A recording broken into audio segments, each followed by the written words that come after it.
This is the Final Word World Cup Daily, Day 6.2. Sri Lanka versus Pakistan in Hyderabad. Jeff Lemon and Bharat Sundaresan with you for Westfield London and Westfield Stratford City. The first thing we have to do, Bharat, is summarise today's game in the space of 30 seconds.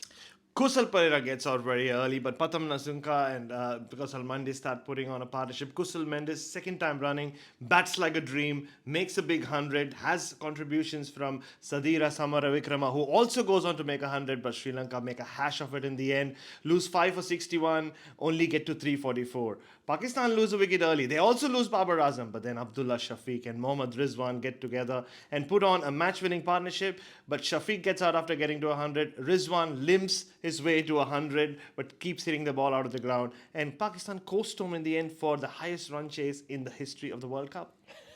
Pretty good. It's pretty good. That's pretty good. There was a lot in there, and there was a lot in the game today. And I'm sure that all the reporting will be about the run chase, which was extraordinary in its own way, because there's that slight feeling of, Richie Benaud said don't use the word tragedy, but there's a slight poignancy when somebody performs incredibly well and then because of what happens in the second half of the game, it's forgotten, which means that I think we should take a moment to look at the two individual innings when Sri Lanka batted up first.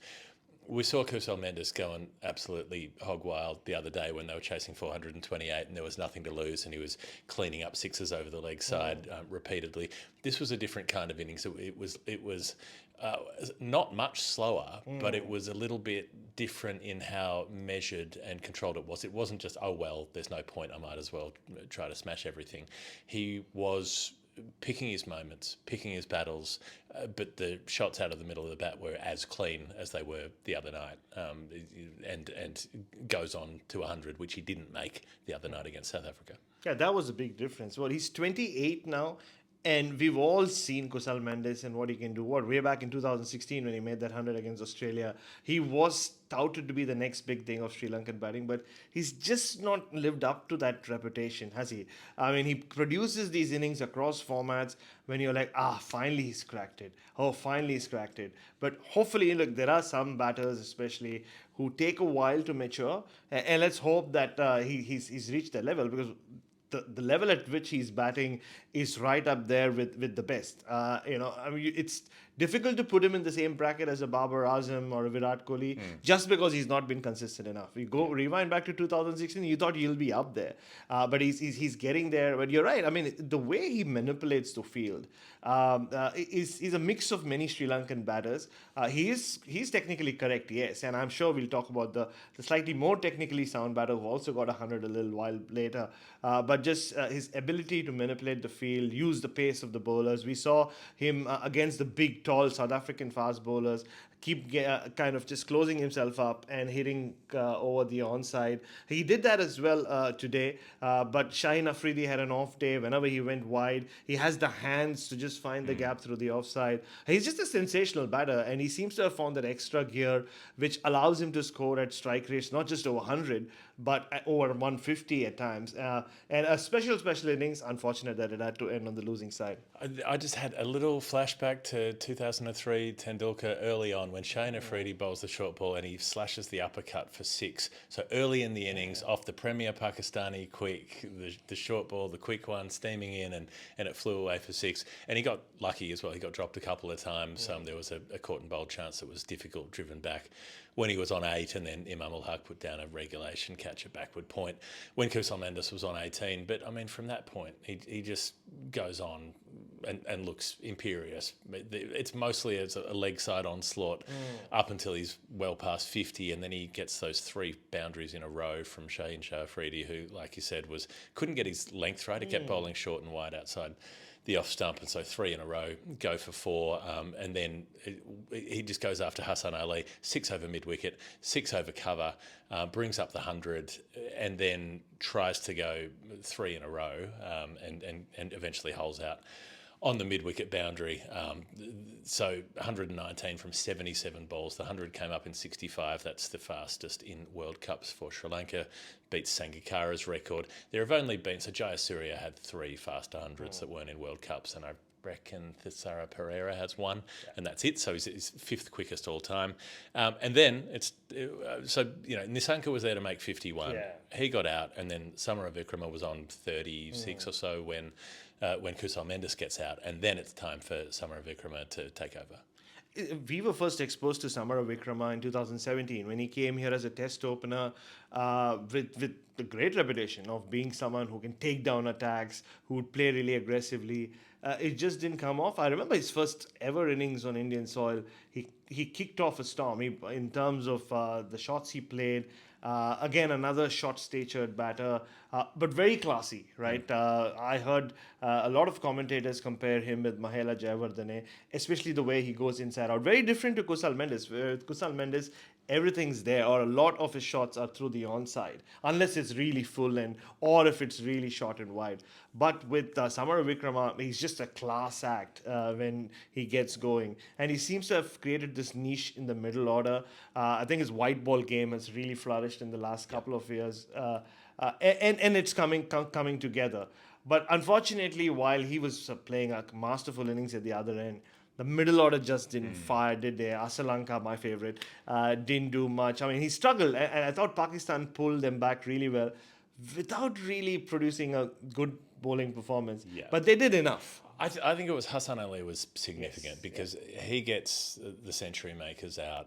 He gets Asalanka caught behind as well. He ends up with 4 for 71, which is a little bruising, but still, when they've made nearly 350, that's decent going in terms of economy rate. But he got those wickets that meant that the score was big, but it wasn't absolutely massive.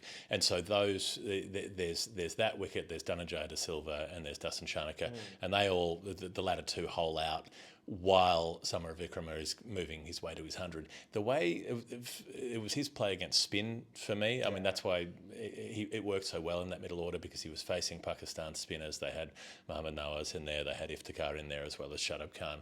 And he used his feet really well. He started off with the late cuts and the dabs. He played the sweep really well. He had that little sort of pickup shot over the leg side. And then the shot that he played against Mohammed Nawaz, the charge inside out, extra cover, lofted drive for 6.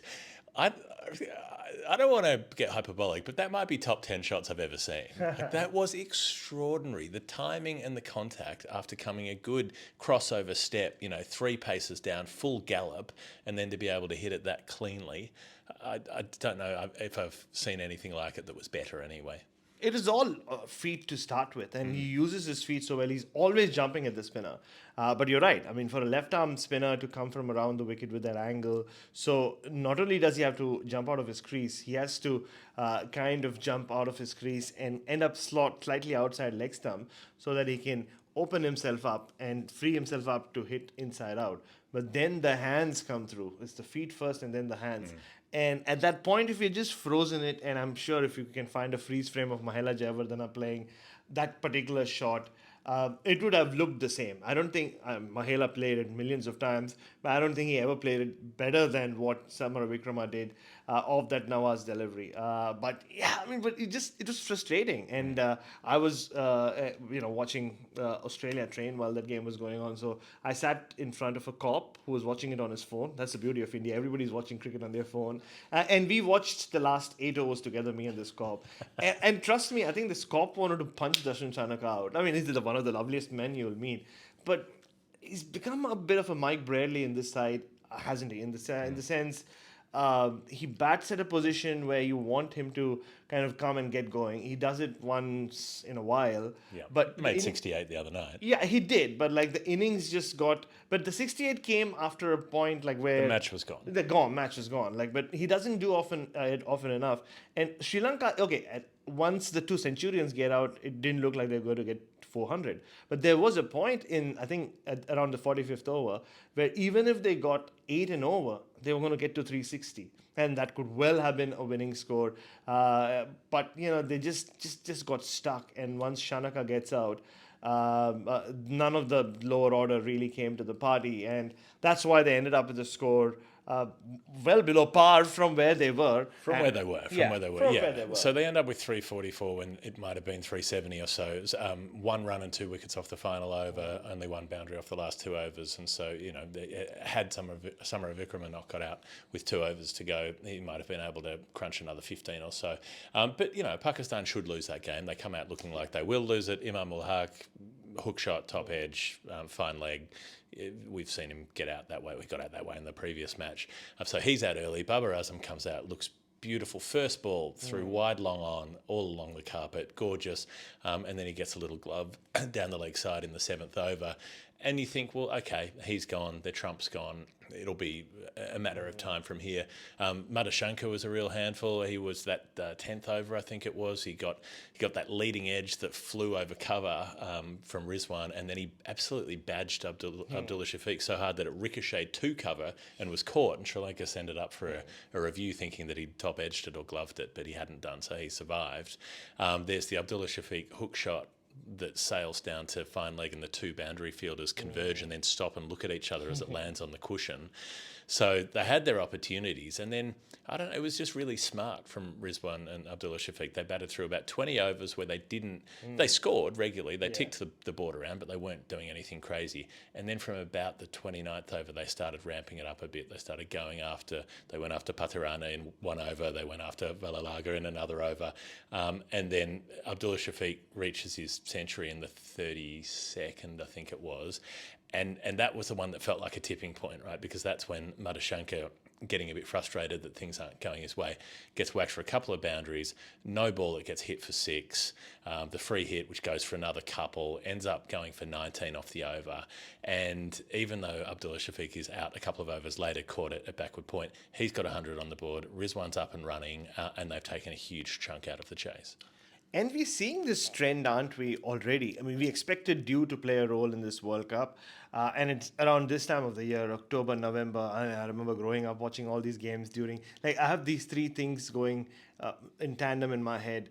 Diwali, Dew, cricket, or in whatever order.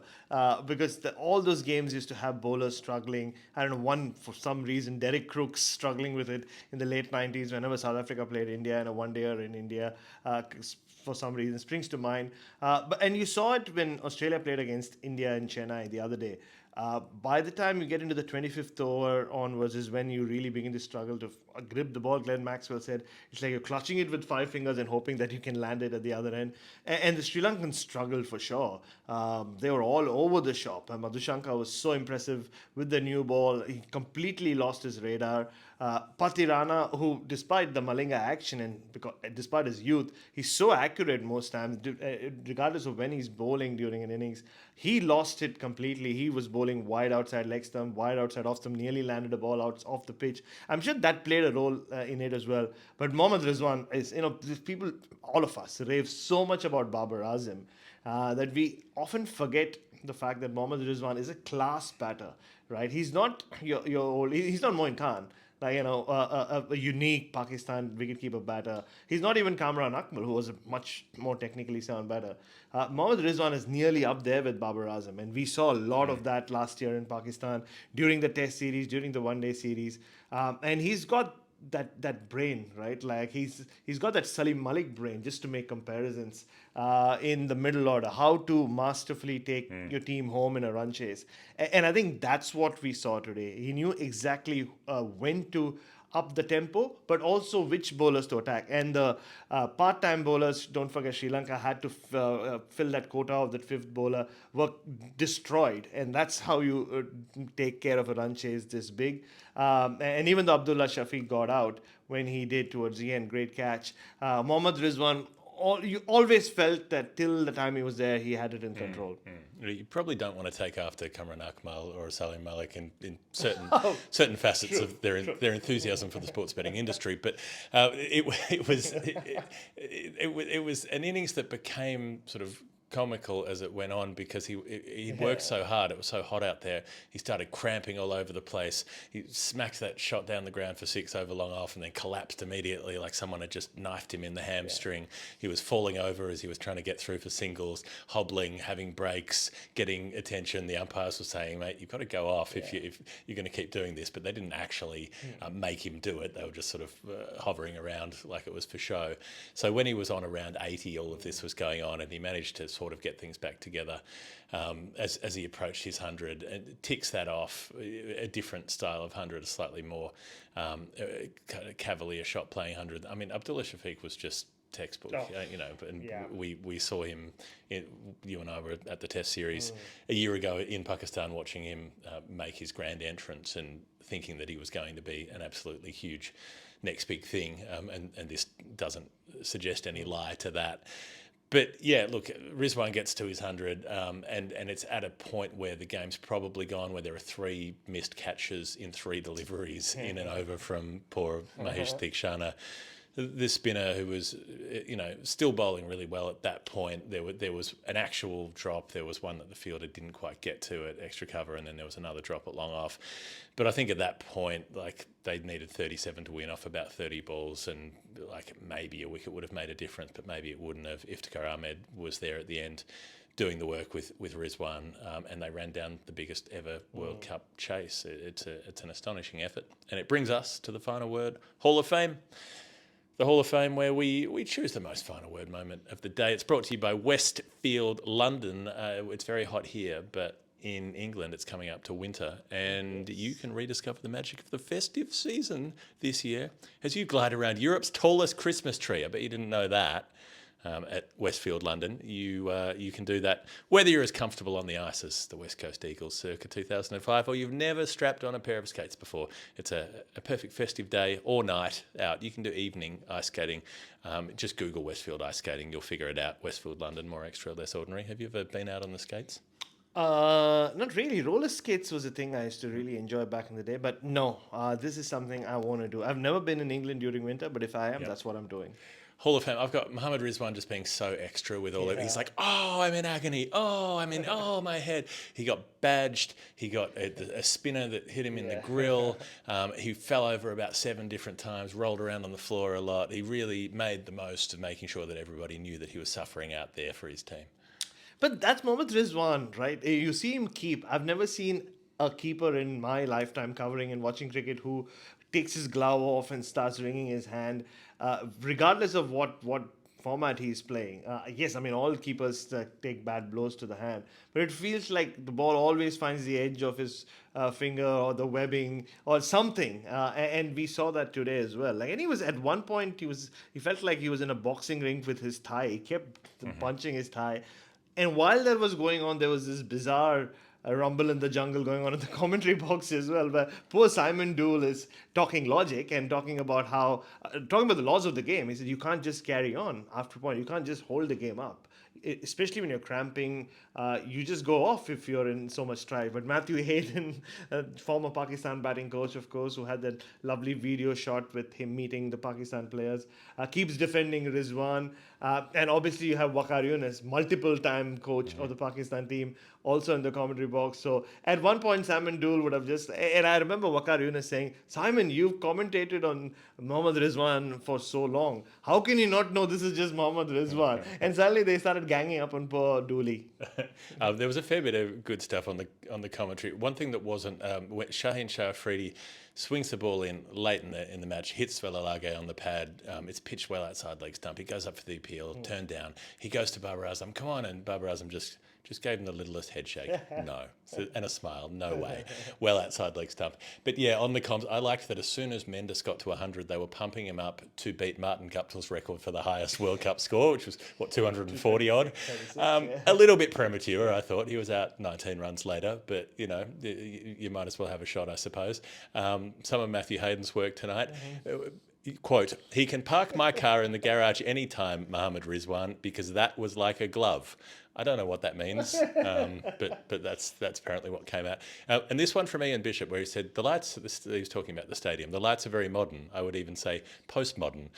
which was very confusing for a minute. I was like, "What does he mean? Like these are lights that somehow decide that there is no objective version of reality, and there is an infinite number of subjective versions, and that like what we've inherited from Enlightened period rationality should be cast out, or that are they lights that reference themselves within their own context, as if knowing the limitations of their own structure? Like, what are we talking about here?"